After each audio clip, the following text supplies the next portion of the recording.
ಮಾಜಿ ಪ್ರಧಾನಿ ದೇವೇಗೌಡರ ಪತ್ನಿ ಚೆನ್ನಮ್ಮ ನಿಧನದ ಹಿನ್ನೆಲೆಯಲ್ಲಿ ದೇವೇಗೌಡರ ನಿವಾಸದ ಬಳಿಯಲ್ಲಿ ಬಿಗಿ ಪೊಲೀಸ್ ಬಂದೋಬಸ್ತನ್ನು ಮಾಡಲಾಗಿದೆ. ಸಹಜವಾಗಿ ತುಂಬ ಜನ ಬರ್ತಾರೆ ಅಂತ ಪದ್ಮನಾಭನಗರದಲ್ಲಿ ಮಾಜಿ ಪ್ರಧಾನಿಯ ಮನೆ ಇದೆ. ಅದರ ಬಳಿಯಲ್ಲಿ ಸುತ್ತಮುತ್ತ ಬ್ಯಾರಿಕೇಡನ್ನು ಅಳವಡಿಕೆ ಮಾಡಲಾಗಿದೆ. ಸ್ವಲ್ಪ ಆದಷ್ಟು ಜನ ಆ ಒಂದು ರೂಟನ್ನು ಅವಾಯ್ಡ್ ಮಾಡೋದು ಒಳಿತು ಅಂತ ಕಾಣಿಸ್ತಾ ಇದೆ. ಇವತ್ತು ನಾಳೆಯ ಮಟ್ಟಿಗೆ ಆ ರಸ್ತೆಯನ್ನು ಅವಾಯ್ಡ್ ಮಾಡೋದು ಒಳ್ಳೆಯದು ಅಂತೇಳಿ, ಅಕಸ್ಮಾತ್ ಹೋಗುವುದಿದ್ರು ತುಂಬ ದೂರದಲ್ಲಿ ಏನಾದರೂ ಗಾಡಿ ನಿಲ್ಲಿಸಿ ನೀವು ಹೋದರೆ ಅನುಕೂಲ.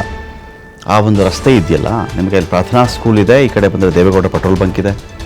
ಆ ಪೆಟ್ರೋಲ್ ಬಂಕ್ನ ಆ ದಾರಿ ಇದೆ, ಮತ್ತು ಪದ್ಮನಾಭನಗರದ ಒಂದು ಗ್ರೌಂಡ್ ಕೂಡ ಅಲ್ಲೇ ಬರುತ್ತೆ. ಈ ರಸ್ತೆಗೆ ಪರ್ಯಾಯವಾಗಿ ಏನಾದರೂ ಮಾಡಿಕೊಳ್ಳಬಹುದಾ, ಸ್ವಲ್ಪ ಯೋಚನೆ ಮಾಡಬೇಕಾಗತ್ತೆ. ಅಥವಾ ಪೊಲೀಸರು ಜನಗಳ ಸಂಚಾರಕ್ಕೆ ಅಡ್ಡಿಯಾಗದ ರೀತಿಯಲ್ಲಿ ವ್ಯವಸ್ಥೆ ಮಾಡಿದ್ರೂ ಪರವಾಗಿಲ್ಲ, ಅದು ಓಕೆನೆ.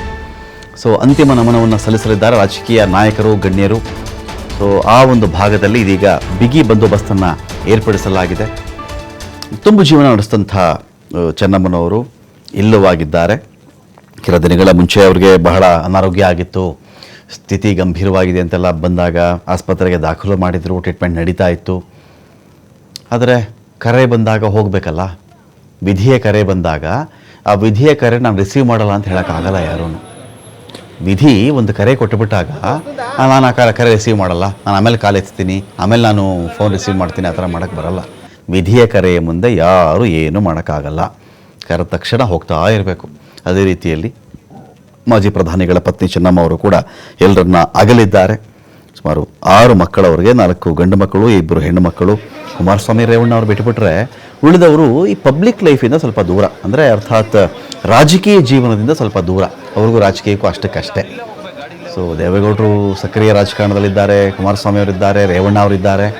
ಬೇರೆಯವರ ಹೆಸರುಗಳು ನಮಗಷ್ಟು ಆವಾಗವಾಗ ಕಾಣಿಸಲ್ಲ. ಚೆನ್ನಮ್ಮ ಅವರಾದರೂ ಅಷ್ಟೇ, ಯಾವತ್ತೋ ನಾವೊಂದು ಅವ್ರ ಪೂಜೆ ಕೂತಾಗಲೋ, ದೇವೇಗೌಡರ ಜೊತೆಲಿ ಯಾವತ್ತೋ ಇದ್ದಾಗಲೋ ಒಂದು ಫೋಟೋ ವಿಡಿಯೋವನ್ನು ನಾವು ತೋರಿಸಿರೋದು ಬಿಟ್ಟುಬಿಟ್ರೆ ತುಂಬ ಪಬ್ಲಿಕ್ ಅಪಿಯರೆನ್ಸ್ಗಳಲ್ಲಿ ನಮಗೆ ಚೆನ್ನಮ್ಮ ಅವರಿಲ್ಲ. ಇದ್ದರೆ ನಿಮಗೆ ದೆಹಲಿಲಿ ಕಾಣಿಸಿರಬಹುದು. ದೇವೇಗೌಡರೊಂದಿಗೆ ಯಾವತ್ತಾದರೂ ಹೋದಾಗ ದೇವೇಗೌಡರ ಯೋಗಕ್ಷೇಮಕ್ಕೋ, ದೇವೇಗೌಡರ ಜೊತೆಲಿ ಇರಬೇಕು ಅನ್ನೋ ಕಾರಣಕ್ಕೋ, ಅವರ ಆರೈಕೆಗೋ ಹೋಗಿರಬಹುದು. ಅದು ಬಿಟ್ಟರೆ ನಿಮಗೆಲ್ಲ ಕಡೆ ನಿಮ್ಗೆ ಸಿಗಲ್ಲ ಚೆನ್ನಮ್ಮನವರು. ತೀರಾ ಅಂಥ ದೊಡ್ಡ ಮನೆಯಲ್ಲಿ ಇಷ್ಟು ಖಾಸಗಿಯಾಗಿ, ಇಷ್ಟು ಒಂದು ರೀತಿಯಲ್ಲಿ ಗಾಂಭೀರ್ಯದಿಂದ, ಒಂದು ರೀತಿಯಲ್ಲಿ ಎಲ್ಲರೊಂದಿಗೆ ಪ್ರೀತಿ ವಿಶ್ವಾಸ ನಡೆದುಕೊಂಡಂಥ ಮಹಿಳೆ ಸಿಗೋದು ಅಪರೂಪ, ಅದರಲ್ಲೂ ರಾಜಕೀಯ ಫ್ಯಾಮಿಲಿಗಳಲ್ಲಿ.